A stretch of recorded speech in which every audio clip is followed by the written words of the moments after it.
What's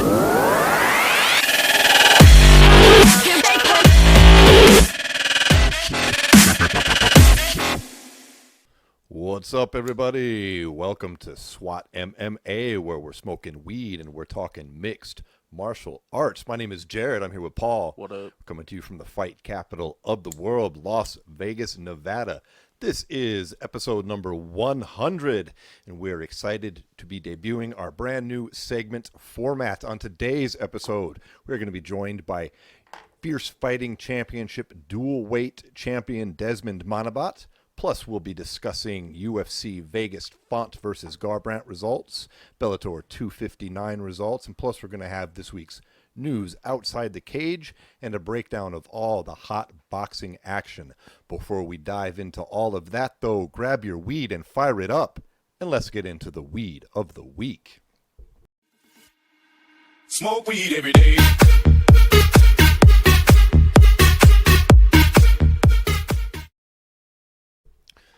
Ooh, I like this pipe. It's mine. I'm going to brag on it a little bit. For those of you on screen, those of you that watch us, you know I've been without pipes and bongs for a minute because I broke them all like a typical stoner.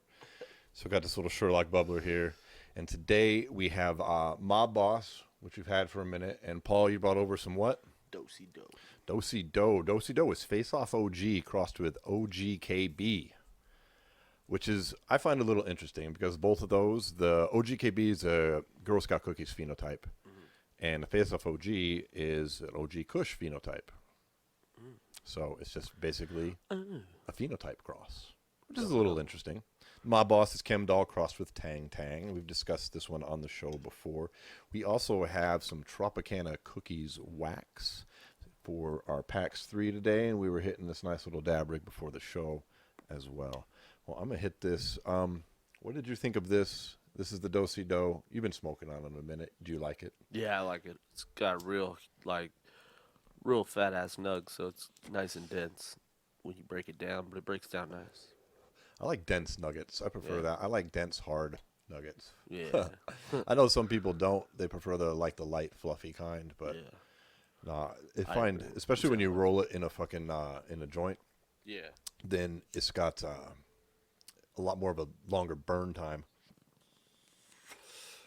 Well, whatever you're smoking on, folks, we hope that it's delicious and hopefully legal wherever you are or soon to be legal.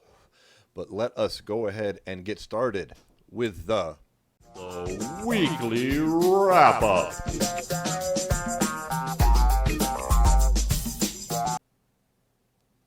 All right, on this week's weekly wrap-up, Paul, let's get started with the big dog of the weekend, which was, of course, UFC Fight Night Vegas number 650-something. No, I think it was number 27 or 28, but it was the Rob Font versus Cody Garbrandt card.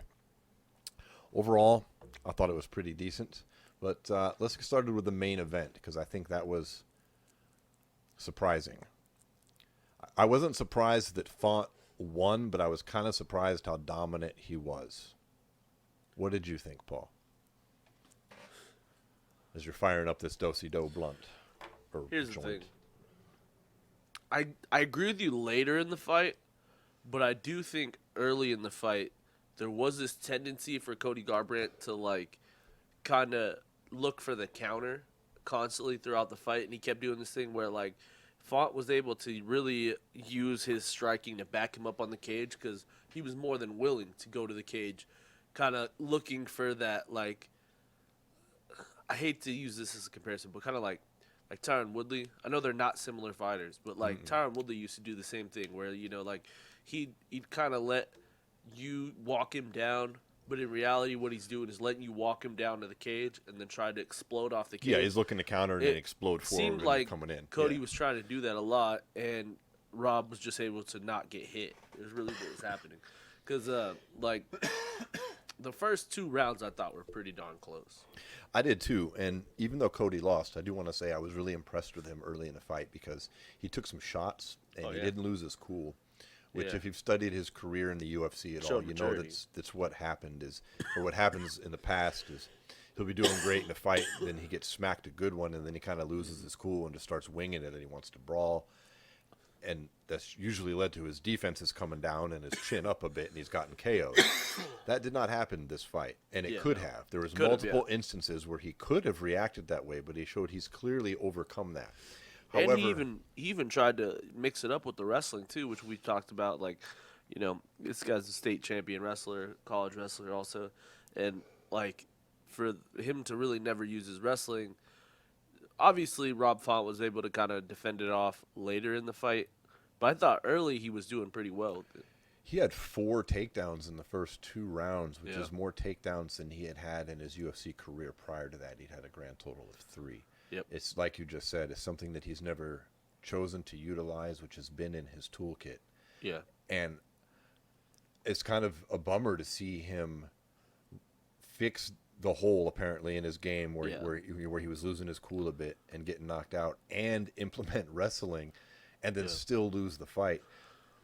But he's fighting a guy who's really, really good, who I want to talk about for a second because he has been flying under the radar for years. But Rob Font's clearly. Well, just real quick though, I think it's not as big of like a notch like against Cody that like, oh, you put it all together and you still weren't able to win. I think it speaks more to just how freaking talented the 135-pound division is right now. Like, that's like, want to talk about Shark Tanks? Like, literally, look at the top, any of the top 5, 6, maybe even up to the top 10 could literally has the talent to be a champion in the UFC without a doubt.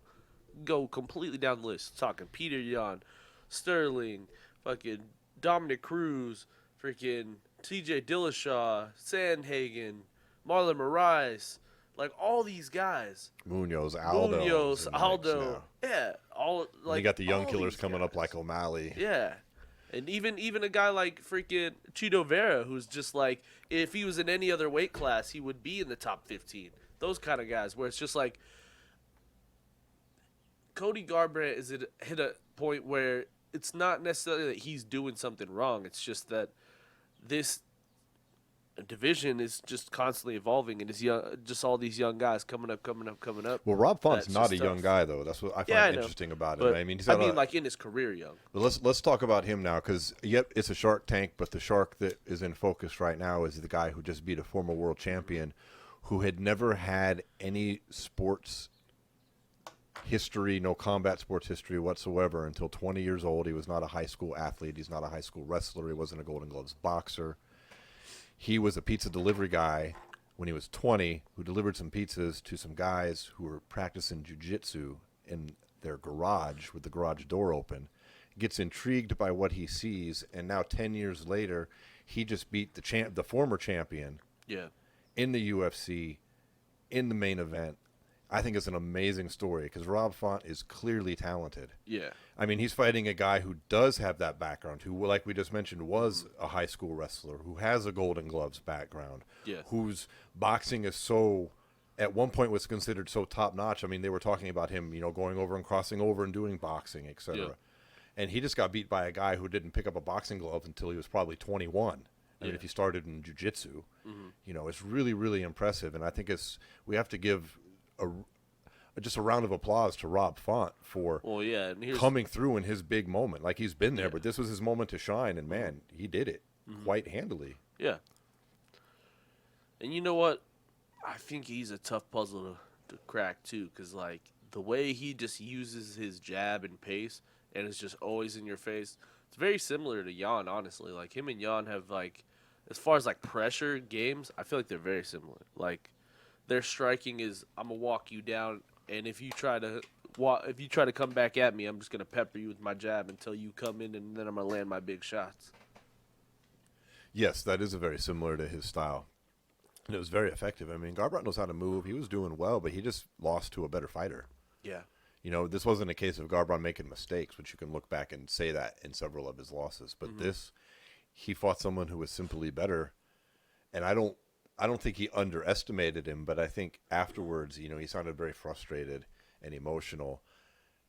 I don't think that he was expecting – no one is expecting to lose, but I don't think he was expecting to lose like that to someone like Rob Font, who he probably viewed, just like I mentioned before. I mean, he's a good fighter, but But look, I'm a state champ. I'm a former champion. I'm a high school wrestler. I'm a Golden Gloves boxer. I'm going to whoop this dude's ass. Yeah, and instead he got schooled up, and he seems a little shook by it. Well, I do think a big thing is, too, I don't really understand what Cody is still fighting at this weight class for. Because supposedly he was like waiting in the wings for that 125-pound, rematch winner. So I don't necessarily know why he's still fighting the second and third. I get the whole I could be like a double champ and all that shit, but if you have plans to move to a weight class, you haven't fought there, and you're just like, ultimately still taking on all these guys at 135 pounds and trying to chase the 135-pound title, then you got to kind of make a decision if you're Cody Garbrandt. Well, he said before this fight that if he beat Rob, that he felt that earned him a title shot in both weight classes. Yeah. That he should be able to fight for both titles. Yeah, I remember that. And that's why I'm saying that. It's like, crazy. I just think maybe moving down to 25, taking a fight, and then getting a title shot makes sense just because it's like, the stature he holds as far as like in the UFC. But I don't know. It's tough. It's really tough. I don't know what's next for Cody. What's next for Rob either, because the division's just kind of in a. I think a Peter Yan versus Rob Font interim title fight makes a lot of sense. I could get with that, but then what do you do with Sandhagen? Well, he still has to fight Dillashaw. And, I'm sorry, I was just scratching my nose with Sandhagen and Dillashaw. Well, that's the thing. I mean, how is that not the interim title fight? I mean, since, he got caught cheating, but he never lost the title, it kind of makes some sense for Dillashaw to fight for an interim belt. Yeah, but Peter over Yan Rob was cheating, got caught. Yeah, they both are cheaters who got caught and lost the title. You really look at it. Yeah, that's true. I don't know. It's just tough because, I agree with you. Like, Sandhagen's win over Moraes was big, but Font's win over freaking your boy Cody is and before that, Font beat Moraes as well. He TKO'd him. Yeah. And before that, he had a decision win over Ricky Simon, and then he had a decision win over Sergio Pettis, which carries a little bit more weight now than it did at the time, considering Pettis is now the champ over in Bellator in that weight class. True. So, yeah, it wasn't that long ago. It was 2018, so it's not like it was that long ago he beat Pettis. Yeah. So, I don't know. It's an interesting dilemma to have. I guess we'll see how it plays out. As far as Garbrandt, I mean, he's doing the right things. He left Alpha Male part-time. Yeah. Tried to add to his striking, try to add to a bit more with some other coaches. I think that's a good move. He's done the right things. He just can't let this fight screw with his head too much. Yeah, that's the thing. That's what I worry about with him. Well, what it's going to be, what, like we were talking about before, is like what's really tough for him is probably that he put all that together and he still wasn't able to win, That's probably why he's so dumbfounded by it, because all those knocks that people always gave him, that he was too wild, he was this, he was that, he was everything. He fixed them, but on the defensive side, he just got battered. Dude, like Rob's on the offensive, on the offensive side, Cody did well, but on the defensive side of things, he was just got battered. Font's got an iron chin too. I mean, he took some shots. But exciting fight. But that's the thing, though. That was another thing I was impressed with was Cody's chin, because everyone always said after those 3 knockouts, Cody's got no chin now. Yeah. And it looked like he has his chin His to me. chin He's held went up 5 rounds. Held up fine. I worry about his chin with this cut down to 25. I'm not really with that move. I'd be more behind a move up than a move down. He's small, dude. He's 5'8". Yeah, but physically he's small. You remember watching The Ultimate Fighter and all, he looks like he's got a smaller build. Yeah, he does have short arms and whatnot. Yeah, I think he would do well at 125. Well, we'll see. We'll see what he does. There was another fight on there that I actually liked a lot better than this one, though. What did you think of the Carla Esparza victory? Yeah, against Yan? Yan. I don't know. That was an amazing fight. Her last name is really hard to pronounce. We'll just call her Yan. Yeah. But yeah, Carla came out and looked like a world beater. I mean, it's a 115-pound women's strawweight division. Carla being the This is former title champ. eliminator. You know, this puts together a really interesting history for those listening that might not know. Let me hit this joint here. Well, there was. You have, To give it even more backstory, though, because this goes back months, actually. People don't realize. I was going to go back to the beginning of the division. Well, yeah, I know that. But I'm saying, like, for both sides of this, not only the Rose and Carla side, but on the other side of it, the UFC almost passed up Rose. Remember how they were having the problems with Rose and Weili Zhang booking that fight, right? Yes. They were talking about possibly, before this was pre-pandemic, so this was a while ago. They were talking about doing that. Remember how they were going to have that super card in China and they wanted her to be the main event? They were going to do her and Yan, two Chinese fighters in China for the belt. And then Rose steps in, wins that fight. So then that's what makes this Carla fight that title eliminated, because they were giving her a title shot. Then Carla puts two wins together while she was sitting on the sidelines waiting for a title shot, forcing this title eliminator this last Saturday. Which is Well, now it's set up where Carla looks like she's next in line for Rose, which is a very interesting fight, which dates all the way back to it's a rematch. the beginning of this division Yeah. in the UFC, which was started on The Ultimate Fighter. They held The Ultimate Fighter to determine the two that were going to fight for the belt. It wound up being Rose and Carla fighting for the belt off of that show, where Rose loses. Yep. Carla's the champ, but then along comes Joanna Jędrzejczyk, not on the show, and mops the fucking floor all over the place, and then reigns on the division, you know, for 5 fights after that before she loses the title. And to Rose, like Rose comes in, KOs her, Then beats her by decision, which was even crazier. yeah, then beats her in a rematch to solidify that, which was just amazing. So Namajunas really comes into her own. Yeah. And then we've got Namajunas. Well, we've got Carla losing a few fights. Carla goes through some rough times. She actually has to post her motorcycle that she won from The Ultimate Fighter for sale because she's not making any money and she can't get any fights. Like, she's going through a rough patch. Well, and she got beat up pretty bad by Joanna in that title fight. So, like, she did. She got murked. Well, and here's the thing: is like people just didn't want to fight her because she's a wrestler, and all she does is take you down and beat you up. And we saw on Saturday what happens when she gets your hands on someone. You know what I mean? She literally just dominated on the ground, and ultimately that's how she beat Rose the first time. The first time she beat Rose, she choked her out. Yeah, absolutely. Took her back and choked her out. So, well, after her loss to Jędrzejczyk, you know, she bounces back with the win against Julia Lima, but then she loses a split decision to Randa Marcos, right? Yeah. Then she pulls off a couple of good wins, including Cynthia Cavillo, although she was real young at the time. Yeah. But then she loses to Claudia Gadelia and then just gets out-wrestled and then TKO by Tatiana Suarez, which is tough. It's like, okay. Yeah. I mean, all right, now what? But then she beats she rattles off like 4 in a row, including wins over Alexa Grasso, Michelle Watterson, and then Marina Rodriguez, and then now over Yan, and just looks really strong in this last one, where now she's going to fight Rose again, who wins the title back, the first woman ever to win the title a second time. Although Dana said he's still splitting hairs, he might run the rematch. Oh, fucking Dana.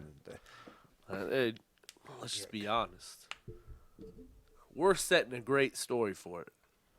But the UFC doesn't everything is lined up for Carla Esparza versus Rose Namajunas. 100%. That fight was nowhere near deserving of a rematch. 100%. And Weili Zhang was not some long-time dominant champion. I agree with you. It's ridiculous. Yeah, I agree with you. He just sees China dollars, which pisses me off. He just wants the money. It's the money. It's, God, you don't think that's going to play if you fools learned how to market it right? That's what I'm saying. There's a great story there. It's a good story. And it's like a women's story, which is important in this current day and age. Like, come on, the man. Comeback season. Like, because if Carla wins the title again, guess who just becomes the second woman to ever win the title back twice in the UFC? Carla Esparza. Yeah. Like, it's an amazing little thing they have going on. Yeah, it would be a crazy turn of events. It's a great story. I really like both of them. Like, they're basically two of my favorite fighters in the division. I've been a Namajunas fan for a long time. And, I mean, your brother has like a history with Carla Esparza, right? Yeah, he was on the.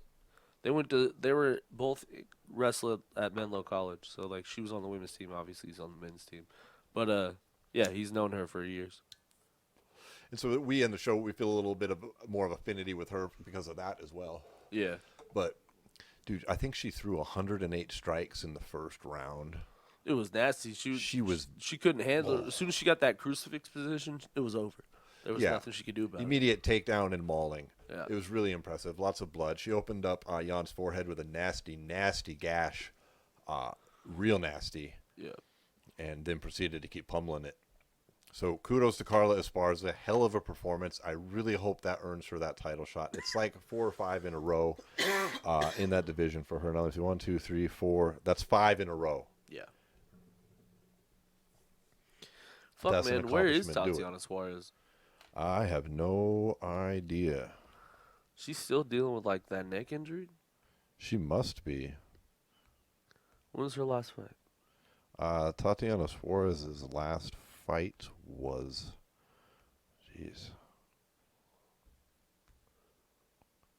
UFC 238, June 8th of 2019.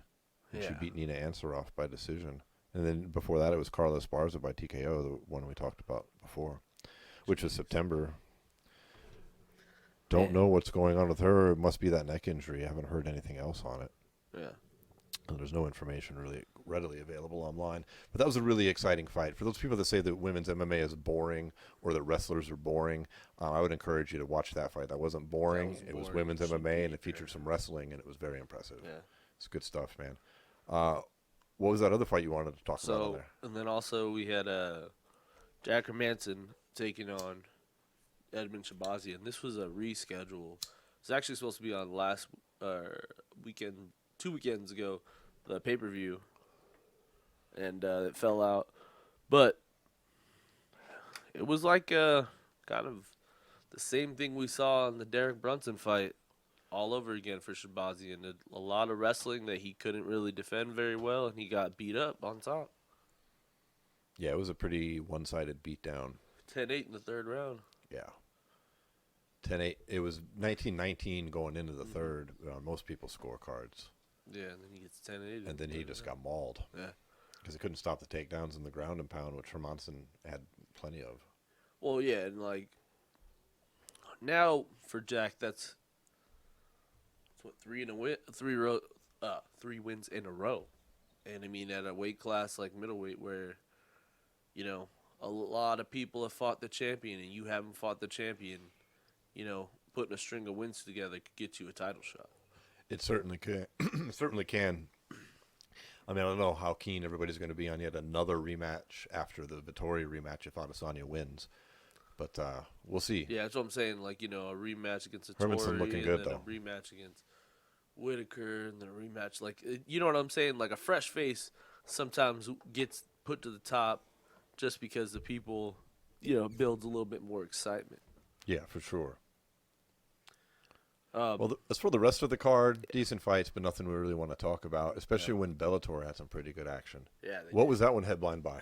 That was Cyborg versus Leslie Smith, number 2. Cyborg gets the TKO win. You know, I'm not surprised, motherfuckers. No, nothing against Leslie Smith, but we all kind of figured that would happen. She's tough. I mean, She's lasted, tough, yeah. You know, but Cyborg is still top. I wouldn't say she's still in her prime, but she's still at the top of her game. Not in her prime, but she does get the TKO, and she calls out Kat Zingano afterwards, which I like that fight. Kat seems to have righted the ship a bit. Mm-hmm. I don't also know. called out Kayla Harrison, saying that she wants Bellator to sign Kayla Harrison so she could fight her. Kayla, after another year in PFL experience, I don't think she wants that smoke. Honestly. I don't think so. I think what happens there is Kayla Harrison makes her name off of Cyborg. Good. That's her entry to and the as long big time. as the UFC doesn't sweep her up first. Shit, I think she might try to sign a 1 or 2 deal fight with Bellator just to get that Cyborg fight and then go in the UFC after that. Yeah, it makes I sense. mean, that'd be pretty smart because I don't think Cyborg can handle that. It'd be the passing of the torch. Yeah. What do you agree? Yeah, ultimately, yeah.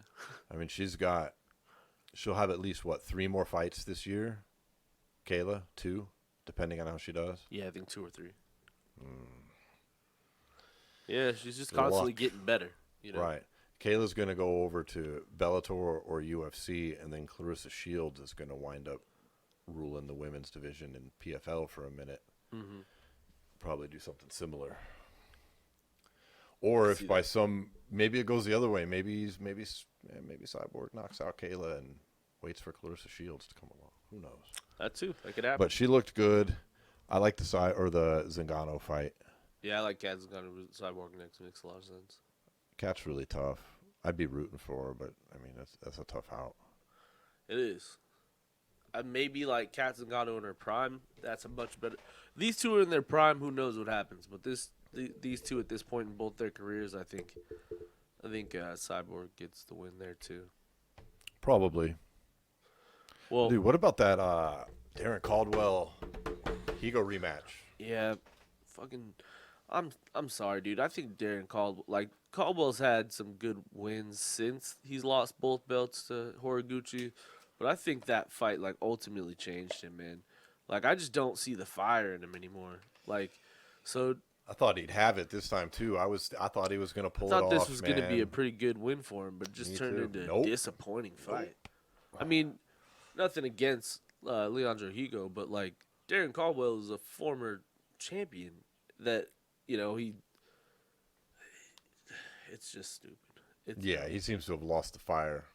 And I'm a huge fan of his from way back when he was a college wrestler and stuff. So it kind of pisses me off when he gets fucking just sends it in like that. Because now I know it was a cool submission. Well, describe it for the people that listen and that didn't see it. Well, hold on. What happened? Real quick. When he lost to AJ McKee and he had that weird submission, remember? It was everyone McKee, was everyone was it was a weird neck crank, but then after a lot of people were it was a weird neck crank, but I don't know why he tapped so quick. So that kind of made me think that's kind of weird. And then in this fight, he was just every exchange he was just losing. You know what I mean? It was one of those things it was a competitive fight, don't get me wrong, but it just seemed like he had sent it in. You know what I mean? Guys, when they get later in their careers and they, fall off that path, I feel sometimes they're just they're just dialing it in. They're just there going through the motions. I'm here, I'm fighting, but, right. I don't know if that fire's there for him anymore. That's the way I felt watching it, that just wasn't there anymore for him either. So we'll see what's next for him. Yeah. Then, Valerie Laredo also suffered her first pro loss over the weekend. That was tough. To Hannah Guy, who she was. It was a competitive fight though. It wasn't she got destroyed. Ultimately what it came down to was that armbar. Yeah, well, she got snatched up in an armbar and then stayed in it for 3 minutes and then fought the rest of the fight after the round. I mean, how bad is the injury to her arm? It's supposedly it's broken, but I don't know. So she stays in an armbar for that long, guts it out, fights the rest of the fight. Yeah. I'm not trying to compare her necessarily, but it sounds similar to stuff Paige Van Zandt did with her arm. Yeah. There's a odd parallel there that's unimportant, but I think Laredo has a lot more skill than Paige does, or a lot more potential, I should say. Yeah. She's a talented woman. She's got that taekwondo of hers is legit. I always root for people with a heavy taekwondo background to be able to make the transition and find a way to implement the game into mixed martial arts with success, like Anthony Pettis did for a while, but then not so much anymore. You know what I mean? It's a hard style to have success with in mixed martial arts. But she loses. She showed a lot of guts, though. I don't think it's that big a deal for her career in the long run. I mean, 26, isn't she? Yeah, and she's just got a handful of fights. It's fine. You're not going to remain undefeated. It's ultra rare. Yeah. So she seems fine in defeat. She seemed to be handling it fine. She was herself on social media afterwards. She showed a lot of heart, a lot of guts. Yeah. That's real fighter shit. That's the thing is the transition. That's why I feel Bellator, sometimes the transition's the right way to do it because you get some of those fights that I feel will mold the rest of your career. Maybe this will be one for her, she obviously has got to work on her ground game. And then from there, we'll see where it goes, I think if you got the mental toughness to ride that out, I think you got the mental toughness to learn and grow from it still at her young stage. I expect her to come back and look really good after that. So impressive in defeat. Yeah. You know what fight I really liked and was impressed by? Speaking of Paige Van Zant, how about Mr. Van Zant, Austin Vanderford? He fought on the card, didn't he? Yeah, he fought Fabian Edwards. That's Leon Scott's brother. He bloodied that fool up, didn't he? Yeah. Well, both of them were bloody. That shit was that nuts. a mess. It's a bloodbath, but I thought Vanderford really, like, I feel like now he really put a stamp on the division that, like, he's the next up. You know what I mean? Yeah, he's at 85, isn't it? Yeah. It's 185 in Bellator. And he might be an interesting fight for Gegard Mousasi. I mean, he certainly seems to be tough. I joke, we call him Mr. Van Zant. What I was saying. I mean, just playing around. Dude's a legit fighter. He's legit as fuck. I would like that fight. Yeah. And I think what people are really like, he's so good on in his ground game, but like he's good on both ends of his ground game. Like he's good on the grappling side, but also he has good submissions and good like, you know, like he does a lot of those submission undergrounds, a lot of like the submission matches and shit like that. So you know he's got like So you know he's like he's willing to roll with some of the best talent in the world, just based from his wrestling background. You know what I mean? So he's a pretty solid prospect. I think the UFC ultimately is kicking themselves for passing on him on the Contender Series. Yeah, that was a bad move maybe, but good for Vanderford because I think it's better for him in the long run. He goes to Bellator. Let's say he beats Mousasi, becomes champ over there, reigns for a little while, runs his contract out, then goes over to UFC. He's going to probably stack a little bit of cash in the bank through sponsors and whatnot, and then have more of a name. He won't necessarily just be known as Mr. Van Zant then. He'll be Austin Vanderford, Bellator champion. Yeah, you know what I'm saying? To the vast majority of people. Yeah. They're like, oh, Paige's husband, that guy. Yeah, that's how the casual hears it. Yeah. Instead, he's Bellator champ. I would think that'd be a good thing. I kind of think they've been scorned by the UFC because now his wife gets released from the UFC. He gets doesn't get picked up. Oh, that could be. I don't know. Stick with Bellator. That's predicting a lot of ifs. I mean, talking about true. if he beats Gegard Mousasi, that's a tough task in front of anybody. Sure. We're just hypothetically speaking here. Yeah, for sure. Well, I think that about wraps up the Bellator 259. That about wraps up the mixed martial arts for this weekend, which is going to bring us to our boxing breakdown.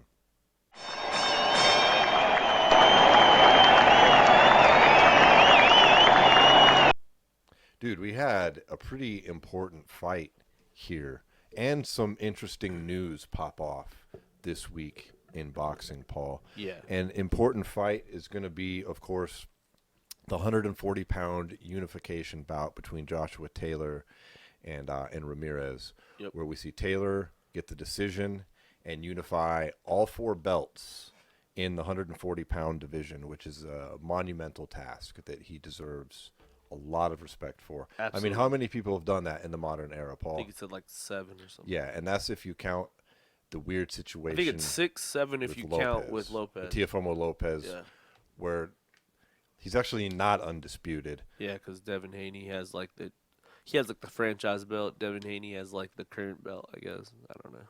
Yeah, that's just boxing political nonsense that's gotten in the way over there.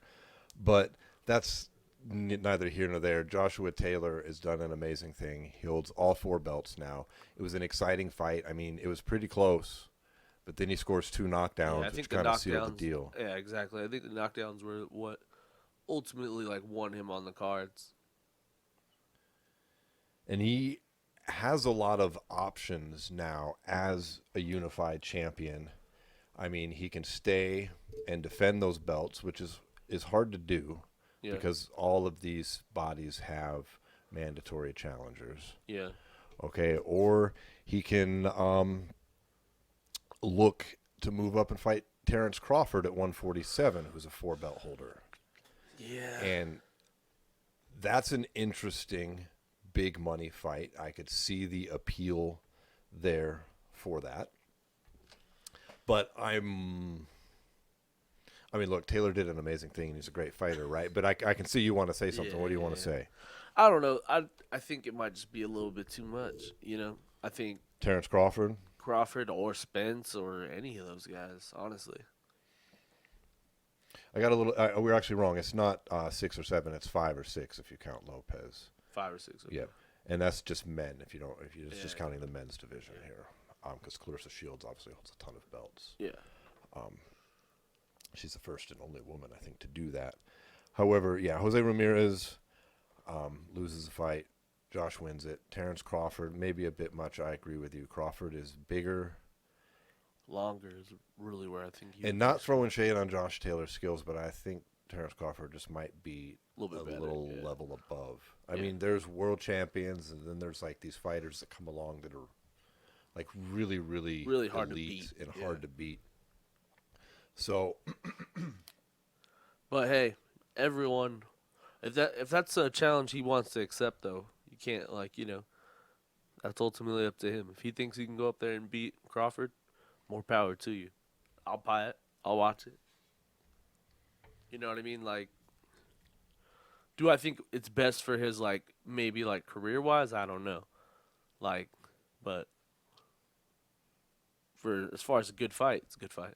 It would be a great fight. I mean, and Crawford, of course, unified the belt at 140 as well and moved up. So, I mean, people that don't know that history, blueprint. He's not the 47 unified champ, but he did the same thing. He unified the belts, and then they got scattered. Because nobody at 47 will fight each other.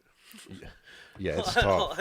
It's tough to do it, I mean, let's go a little bit through the list here so people can respect this a little bit.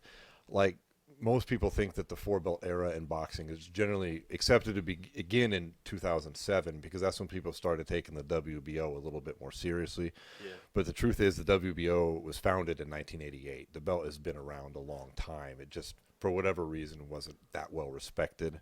Yeah. Okay, but Bernard Hopkins fully unified the middleweight division in 2001, and he was like the only real person that's been able to do much with it because he defended all 4 belts 6 times. Which is pretty damn impressive. Yeah. And then when he lost, it was a controversial split decision. Yeah. I mean, that was in 2005 to Jermaine Taylor. Yeah. So that was the most anybody's done in like the 4-belt era because Taylor, he couldn't defend all of them. Yeah. He wanted the rematch with Hopkins, which you can't really blame him for at the time. Yeah. And of course, IBF had a mandatory challenger, so they stripped him and then he gave up the WBA later and blah, blah, blah. Yeah. But then you got Crawford in 2017, won the full crown, put all 4 belts together. I think who did he beat? In Dongo? Yeah. Oh, yeah. But he didn't defend it either. Yeah, he just moved up to welterweight after that to 147, where he's been ever since. Mm-hmm.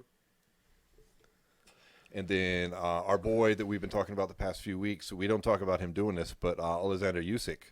Yeah. Did that at cruiserweight, and he held it from July 2018 through March 2019, so it wasn't that long.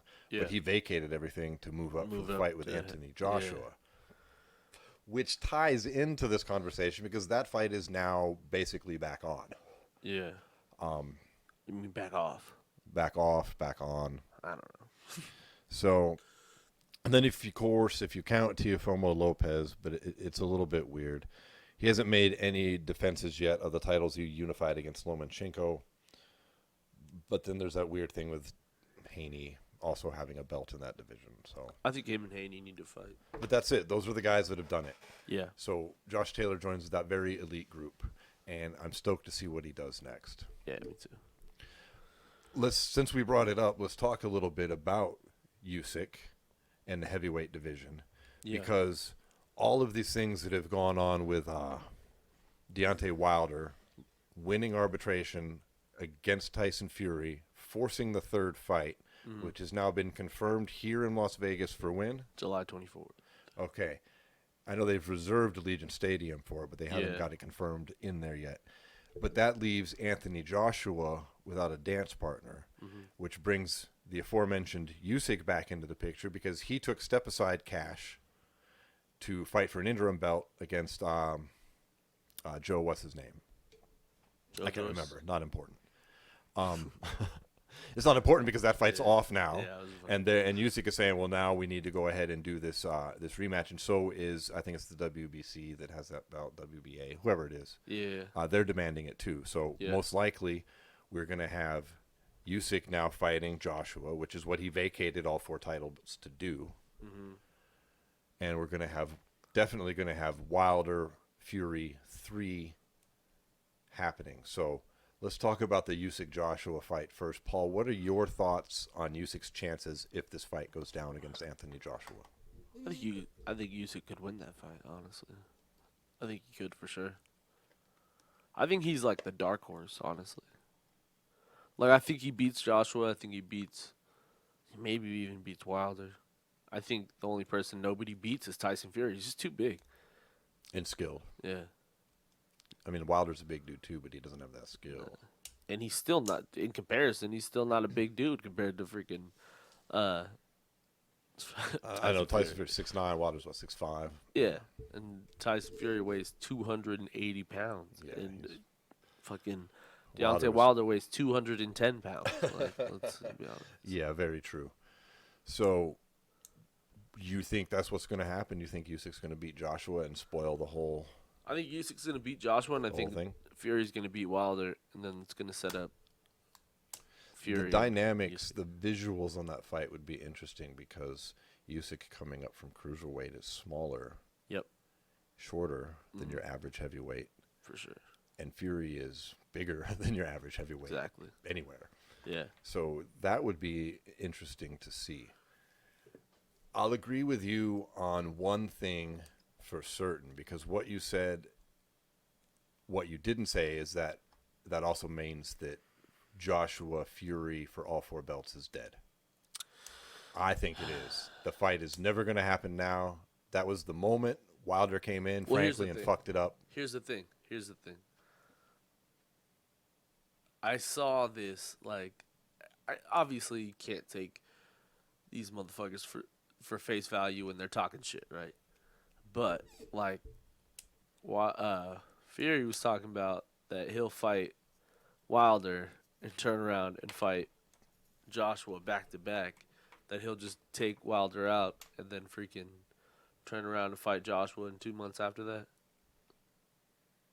If that happened, like, that'd be ridiculous. How are they going to get around Usyk with that, though? I mean, I know Joshua. He's already took the step aside, Bunny, and it was already set up for August. So let's just say it's July. So let's say they push it to September. Gave him a month to train back. Well, you know. I think that's unnecessarily risky. It is, but I wouldn't be be thing saving against it, and that's the only way that fight gets saved, because I don't think that it's so hard to make these big fights, and it counts on so many variables now. Joshua would have to beat Usyk, and then of course me and you, think that Fury's probably going to beat Wilder pretty handily. Yeah, I do. But then everybody has to make an agreement again, and they have to find a new location and a new date and make sure that Saudi money didn't go anywhere. Yeah, true. And nobody else throws up some other mandatory challenger into the mix, and all 4 sanctioning bodies are still going to be A-okay. Everyone, I think that's too much. Everybody go ahead and take a break. It's too much, dog. Take a break. It's not going to happen. Yeah, you guys. It's you know, holidays are coming in 4 months. Go ahead and take the next 5 months. Yeah, Christmas break, and then somebody wants no. Somebody's going to get hurt in training camp or in gym. Just don't even say that. I'm just saying, it came and it went. It's a bummer. Hopefully, though, we can still get a fight for the unification. Belt, yeah.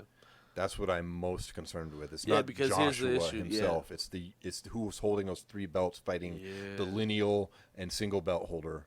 Please, that needs to happen. That would really, really, really be fun. What's Tyson Fury unified champion? Yes, and then all the belts, of course, went to the wind. I don't know why he wasn't on that list I just read. That's what I was just gonna say. He's unified champion, and so was maybe he didn't have the 4 belt, the 4th one. Could have swore he did. And wasn't fucking homeboy too? I got that list off a Bad Left Hook, so I didn't do a lot of research into it. You know what I mean? It's kind of a spur of the moment I got you.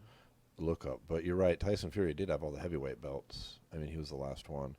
And of course, Mike Tyson had the belts back in the day, but I don't think they had 4. He only had 3. I'm pretty sure that's what it is. Yeah, because Klitschko had it too. Right. Well, if that was left out, is my bad. You fucker, you. I know. That's what I get for being high and just checking one source in the middle of a podcast. All right, let's check it out real quick. But Yeah, I do want to see because I think that. do you think we'll be able to score tickets if it's at Allegiant Stadium? If it's Because they'll have some Stadium, cheap seats maybe, at Allegiant yeah. Stadium that we could.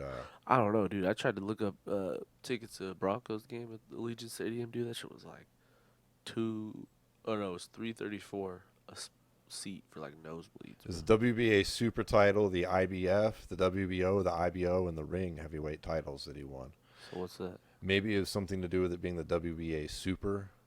Maybe there was another WBA heavyweight champ running around. But yeah, that's 4 titles though. Yeah. 5 if you count the Ring. But that's why, listeners, if you look up this Josh Taylor fight and you see pictures of him holding 5 belts, it's because one of them is the Ring belt, Yeah. which is prestigious, but it's not officially counted as I don't a understand why title. it's not counted.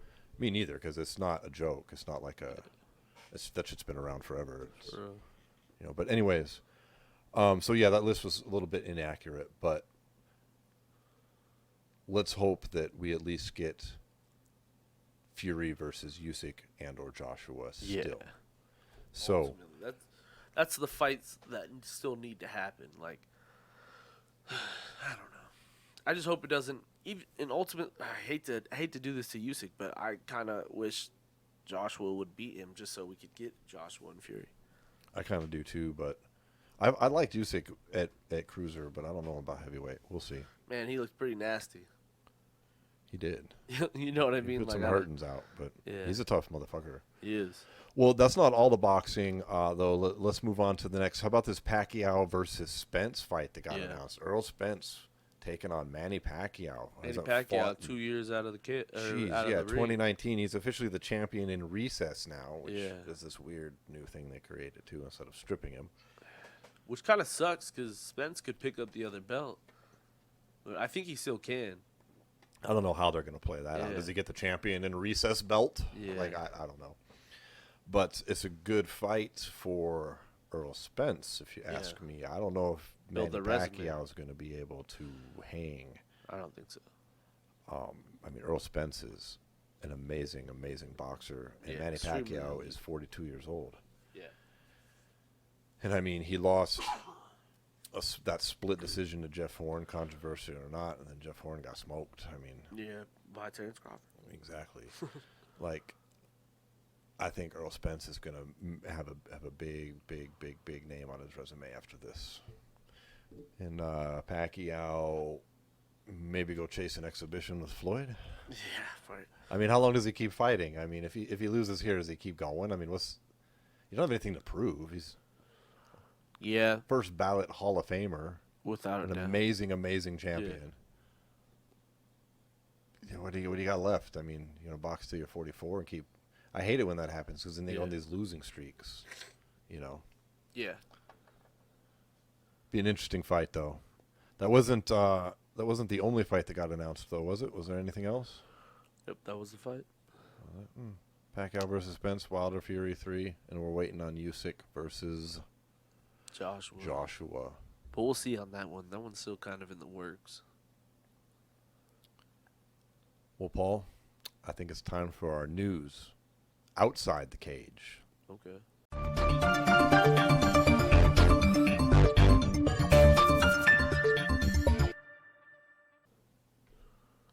A few interesting things going on. I mean, Yeah. Some good. there's a topic, Paul, that went down that we could do probably 2 hours breaking down the nonsense. Oh, yeah. But we have to talk about, once again, Diego Sanchez, former UFC fighter, and his now former coach, Joshua Guru. Fabia. I'm sorry, Guru. Joshua Fabia. All right, so what happened first? We had Sanchez come out and make a statement, basically, and what was that, Paul? That he's severing ties, right? Yeah, just He's basically like, that's it. it's over. But he doesn't really elaborate on that. He's just like, I've ended my professional relationship with Joshua Fabia. Yeah. And apparently Fabia had power of attorney over him. Did you catch that in the statement? Yeah. The lawyer said any power of attorneys held by Fabia are now no longer, or null and void. Yeah. So let's just talk about that for a second. You know how crazy that is? That makes sense though, because they were getting ready to fucking file a lawsuit against the UFC. So finally, Diego Sanchez appears to have awakened to what everybody's been telling him. This crazy fucker is taking advantage of you. You need to bounce. He does it, but now he's maintaining radio silence. Well, Fabia comes out, does not maintain radio silence, goes on some show I never heard of, but it doesn't really matter because everybody picked up his comments, where he is just firing shotgun blasts at Diego Sanchez. Yeah. I mean, like, fucked up things you shouldn't be bringing up. Like, he's talking about, what, he implied that Diego's mentally retarded. He said that when he asked Diego about education in front of the lawyers, that Diego said that he was in special ed, and that was a huge warning to Joshua Fabia that he didn't know that Diego's mental capacities were all the way down at the special education level. In other words, he's implying Diego's fucking dumb, right? He said that Diego had substance abuse problems. He said he was addicted to, check this out, kratom. Kratom. Addicted to kratom. Legally available in smoke shops all across the United States for pain relief. Okay, and then he said 30 other substances Diego was addicted to. Which were? He didn't name any of those. Then he came out and said basically that Diego was a shitty father, but not in so many words. Dude, like he said that he helped Diego through a divorce, but then this other red flag was that after the divorce, Diego went and he got a one-bedroom condo, even though he has a child. And he thought that that was just maybe a super temporary thing, but then it wasn't. And that was a red flag, according to Fabia. So, I mean, the implication right there is he's a shitty guy who didn't want to take care of his child. And then he said that Diego has a history of sexual abuse. Dude, this is in one interview. Jesus. Yeah. No proof See, I don't for like that. any of these things, right? Yeah, and I'm not saying any of these speech. things happened. This is a crazy person That's nuts, dude. who went out and is now firing shotgun blast accusations. I mean, the whole gambit of everything. Yeah. Like, you're a shitty father. You're fucking dumber than a tree stump. Yeah. You got a history of sexual abuse, either doing it or having it done to you, one of the two. He didn't elaborate. You're addicted to all kinds of drugs. Oh, then he said he was broke. He said that he drives around a Mercedes that's only worth $3,000, and he should have taken that as a red flag. But when he asked Diego about it, he implied that he was simply being frugal. So then he says he moved in with Diego to help him with everything. But then it was just too much. So when this dude is like the biggest asshole I've ever seen. Lord. I mean, he swoops in, he takes advantage of Diego for 2 years. Diego finally wakes up, and then he just goes out. What more bad things can you say? Fuck. I don't know if I believe any of that. Oh, no, I'm not saying. I just seriously doubt any of that shit is true, bro. I mean, maybe a couple things, but, like, ultimately, like, the worst of it can't be true. That's fucked up. This is and a if guy, it is, that's fucked up for him to put that out into the public. That's just mean. I mean, he's made up things about everything. He also said that Dana White and Sean Shelby were banging all of the fucking women in the UFC, which you know that's not happening. I guarantee you that is not occurring. Not happening. So, I mean, he's full of crazy accusations. Yeah, I don't want anybody listening to this to think that any of the things that I said are just true. This is just what the level of scum that this human being is, that he will go on a show and just throw the wildest accusations out about a guy who is eccentric and too trusting. I mean, that's my opinion of Diego Sanchez. You're weird. Nothing wrong with that. It's not a knock. And you're super trusting, bro. True. So it'd be really interesting, I think, to see if Diego takes this public or what happens. I mean, those are crazy, crazy accusations. I don't think you just let that slide when someone comes out and says all that. That's true. So that's the insanity, drama, soap opera nonsense that happened outside the cage. But was another thing that happened this week. Paul is kind of monumental in the MMA world, I guess. Yeah. Paul Felder announced on the broadcast on Saturday night that he officially retired from fighting. So good luck to him. 155-pound, pretty steady in the top 10. Yeah.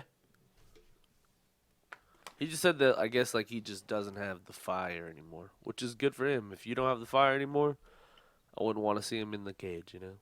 That's not somewhere you ever want to be. You know what I mean? No, this isn't And a sport. he's got to so go... much shit going for him outside already. He already does all the UFC, like, tonight, UFC commentary, all that shit. So you know he's getting paid pretty good for that. And he's 37 years old, which Yeah. is young in life and young in the heavyweight division and old in the lightweight division. So Yeah. it's not that big Straight of a shocker, killers in that right? division that he would have to fight to get there. And he winds up with a record of 17-6, which is very respectable. He had 10 knockouts, 3 subs. He only got knocked out one time in his career. His other 5 losses were all by decision. He's very, very tough. I mean, he goes out on back-to-back losses, but, I mean, it was a split decision loss in both of them. Yeah. I mean, he loses a split Both the decision fights- to Dos Anjos. Yeah, both the fights were good fights. And that was on short notice, wasn't it? Yeah, it was like on I think 7 days, 8 days or something. Yeah, you can't even count that. When you take a short notice fight and do a massive weight cut, and then you lose a split decision. And he's always had kind of issues weight cutting. Yeah, he has. He's a bigger guy. And then before that, he loses a split decision to Dan Hooker, and so close. He could have gone on. That would have been a 4-fight win streak if both those go his way. Yeah. He has wins over Edson Barboza, James Vick. He's the last guy to beat now UFC champion, lightweight champion Charles Oliveira. Yeah. I mean, he TKO'd that motherfucker back in 2017. Yeah. He's had a good career. He's done very respectable things. So, that Edson Barboza victory he's got he lost to Edson back in 2015. So I mean, he got a loss back. Yeah. On there, which is pretty cool. And I like his commentary, man. Yeah, I think he's one of the better commentators we have. I do too. Well, in other news, Jake Paul is officially leaving Triller. He's now signed with Showtime Sports for $10 million to fight. This is shocking to me, dude. I mean,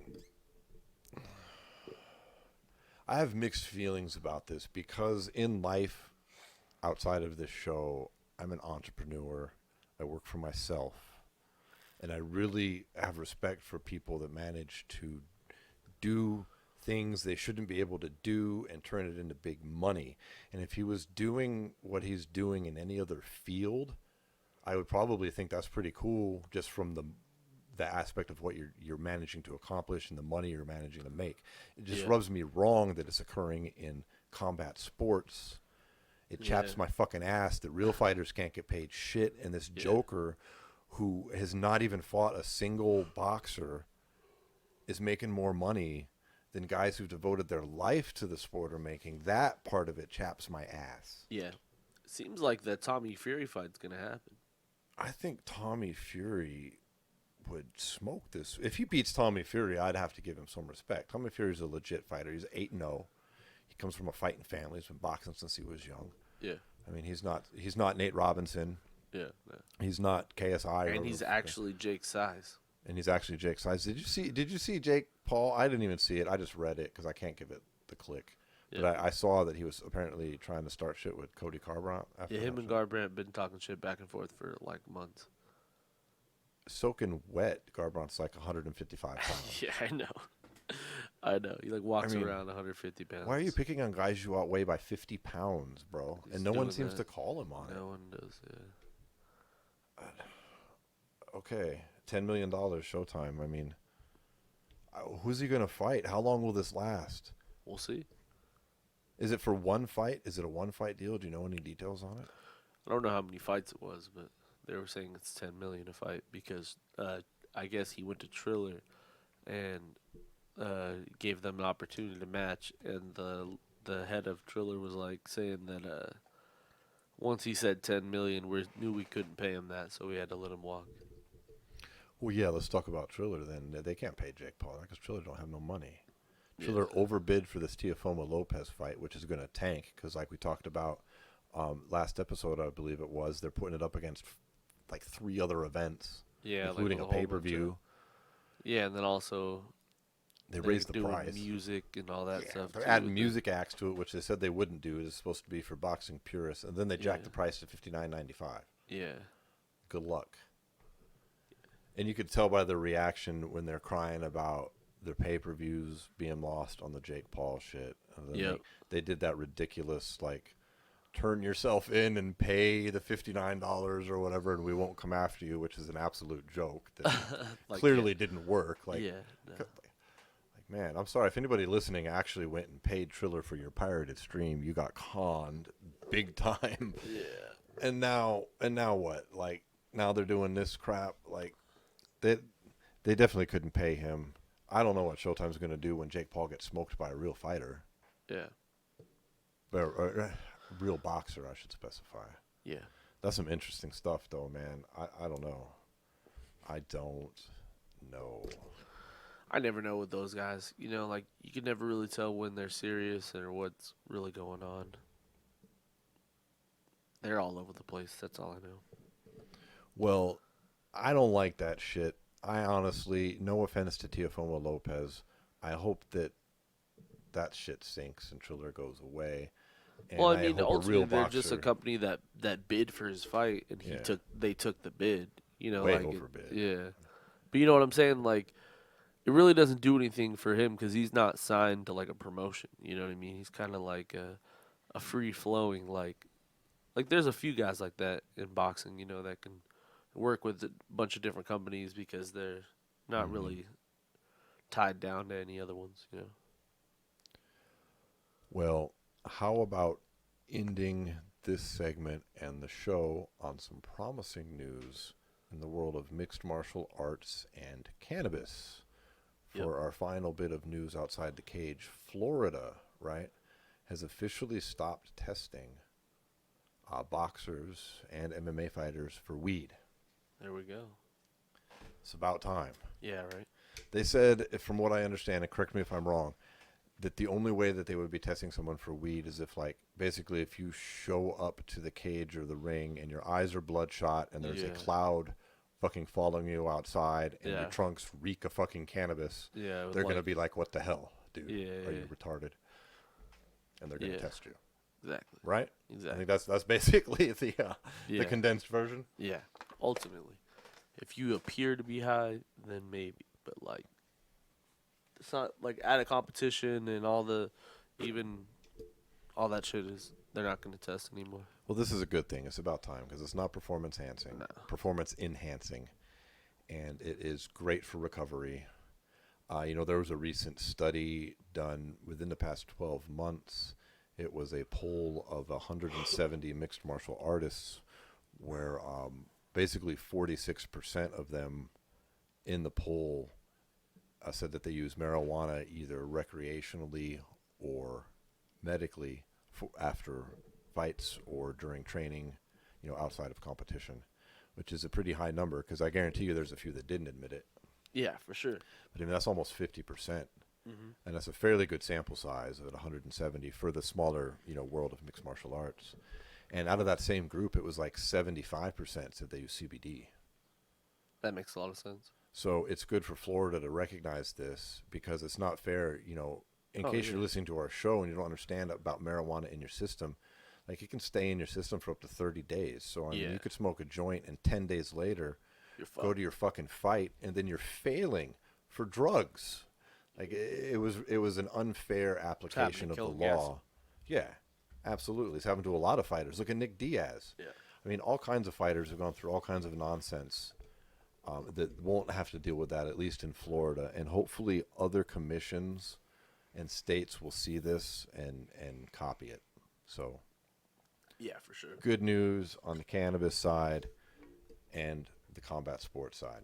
All right, so I think that about wraps up our news outside the cage segment for today.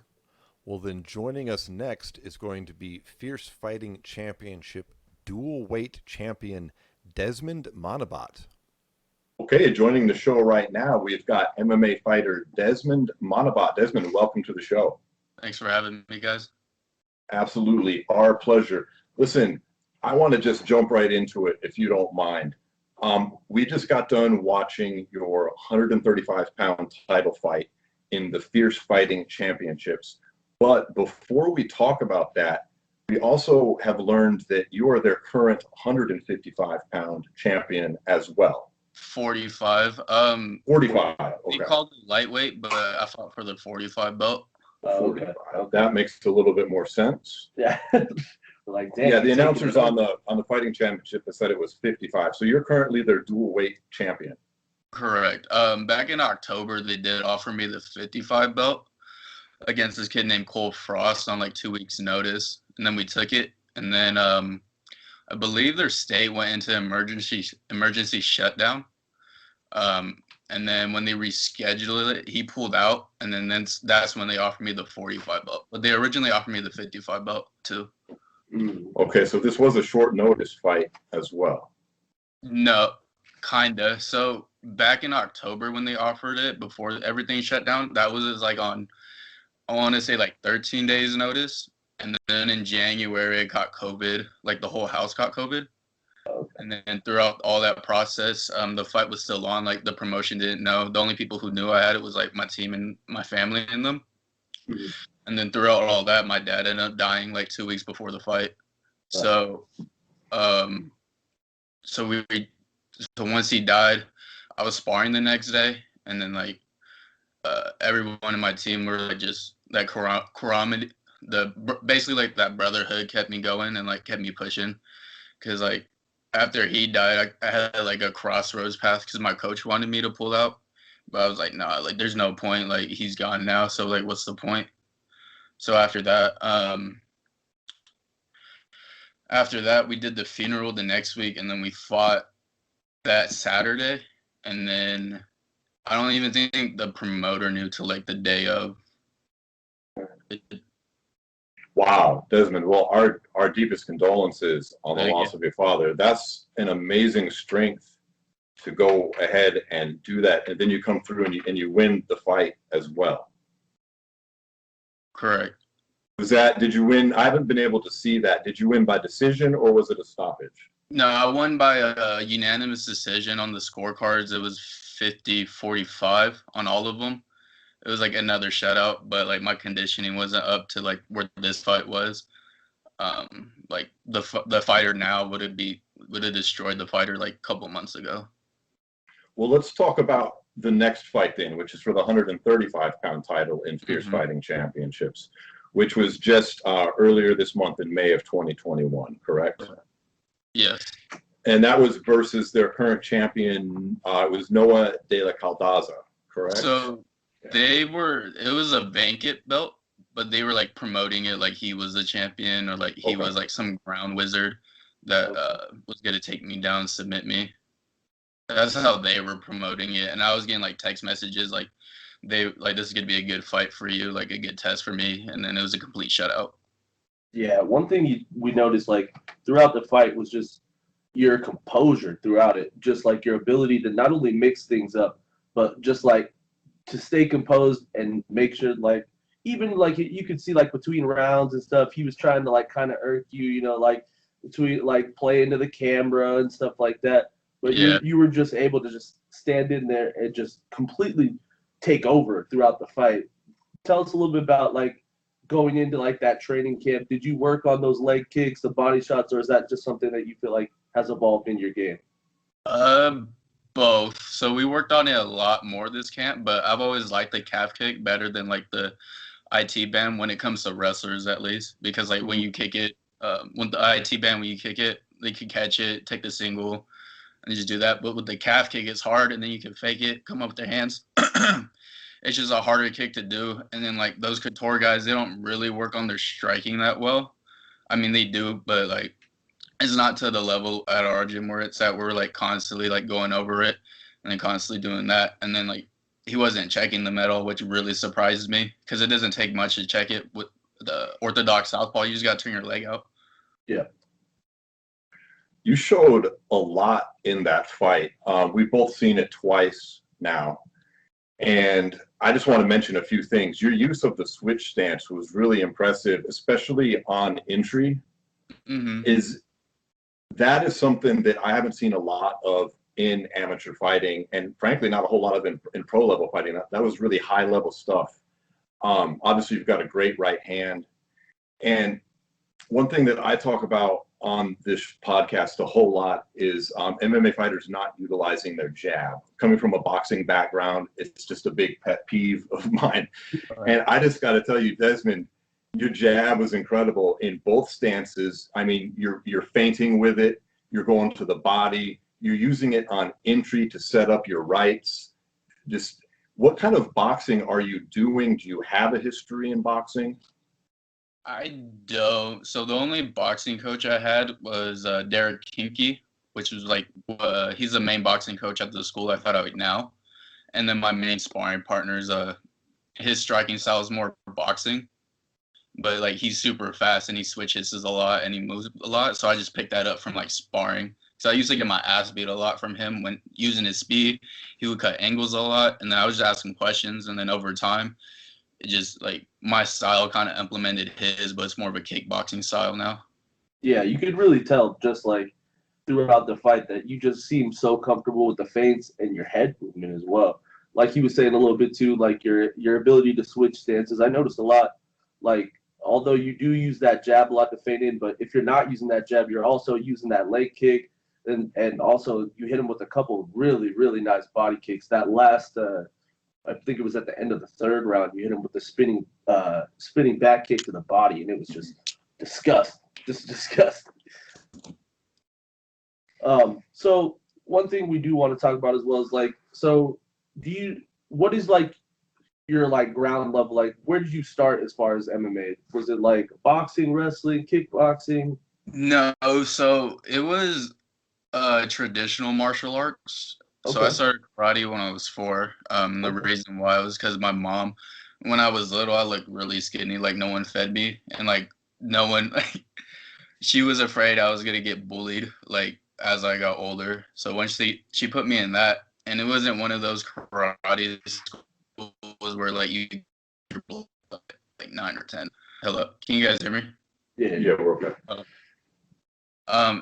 It wasn't one of those where like you get your black belts at like 9 or 10. Like it took me, I want to say like 16. I was like 16, 17 once I got it. So it was so you like do have your black belt. Years of that.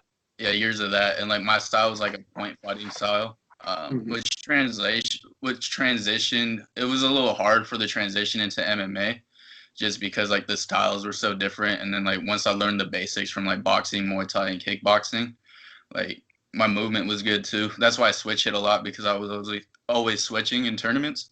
Mm-hmm. But like once I learned the basics, like with the other arts, it was hard for people to stop. Like once I came into my own. Okay. Yeah, you've got really good movement, both laterally and in and out, and it must come from that background. Yeah. It really shows you've transitioned that well into MMA, because you move like someone who's got a good like background in boxing with that type of movement you see. So kudos on that, man. That's really shining for you right now. Thank you. They said on the broadcast, I wanted to ask you, do you train out of a Krav Maga gym? Is that true? I do. So I train at a Las Vegas Combat Academy. We're going through a rebranding phase right now. But if you Google it on like Google Maps or just Maps, it's Las Vegas Krav Maga Mixed Martial Arts. Okay. That was a little unusual. You don't hear that too often. Yeah. Like we're a fight gym, but not a fight gym, if that makes sense. Yeah. So like self-defense and fighting, they cross paths in like the same intersection, but they're completely different in their own respect. But like everything that you could do in the street, you should be able to do in the cage or in the ring, like the same intensity. Obviously, rule sets like limit that for you, but it should be the same intensity. We're always playing downhill. We're always striking first and striking hard. Even if it goes to the ground, we're like it's a different game, but like same principles apply. I like that for sure. I like that a lot. So with you fighting at 45 and 35, obviously being a dual weight champion, there's always the idea that obviously next is going pro for you. Mm-hmm. You after the fight, you did said you wanted to talk to Scott Coker, possibly get in over there. Is that like where you see your career going next, or do you want to take a few more fights, or how do you see that going? Realistically, my coach was saying we could turn you pro now, but it's just a better look if we get that tough enough belt.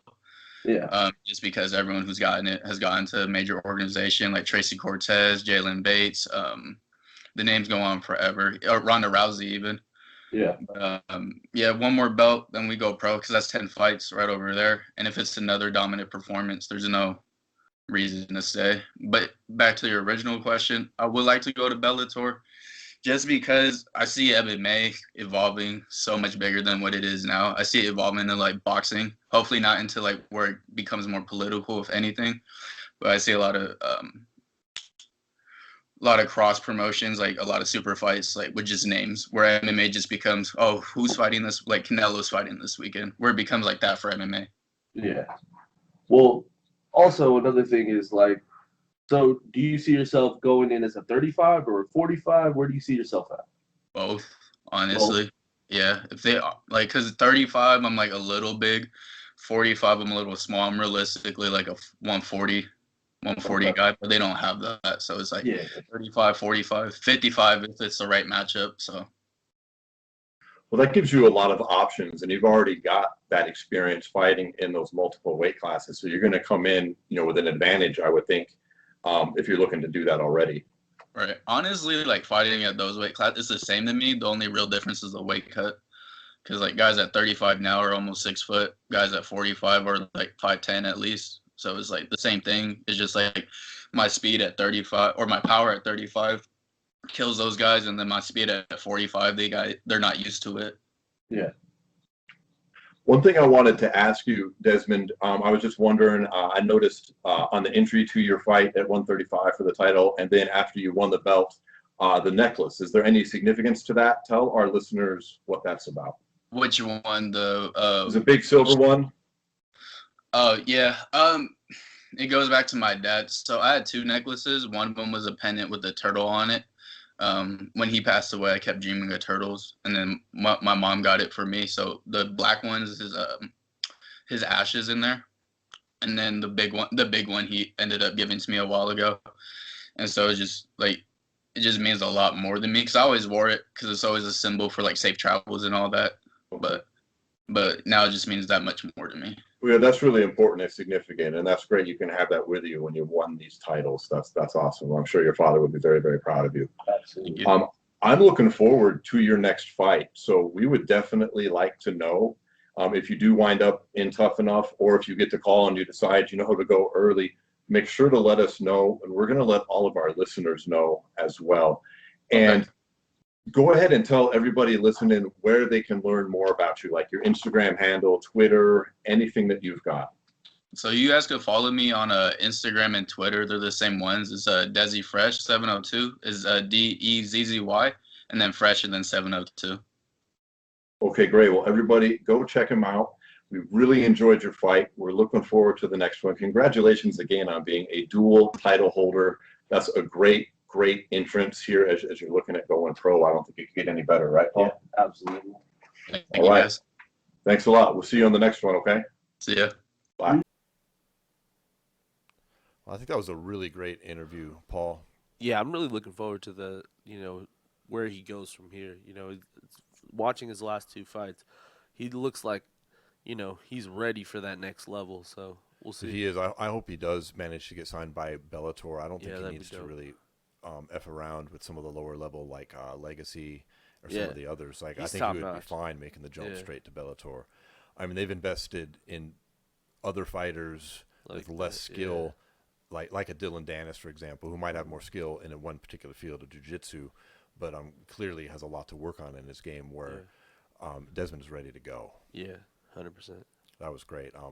Can't wait to catch his next fight. Hopefully it's here in Vegas at Tough Enough with the crowd available and we can go to it. That'd be sick. And if so, we'll definitely let everybody know when that's upcoming. Yeah. Well, I think that about wraps our show up for the day. I think so, Paul. It's been a good one. Thank everybody for listening. If you're brand new to the show and you're wondering when, where, and how to listen to us, we are on KLVM Radio. We are on Tuesday nights at 3 p.m. here on the West Coast. That'll be 6 p.m. Eastern Time. We are also on podcast outlets all over the internet, from Amazon Music to Audible to Spotify, Google, Apple, and all the rest. We have all that information in one spot that's currently being updated, but will be live again soon. Where's it at, Paul? SWATMA.com, where you can head over there and click the gear button, buy a t-shirt, and support the podcast. Thanks, everybody. Peace.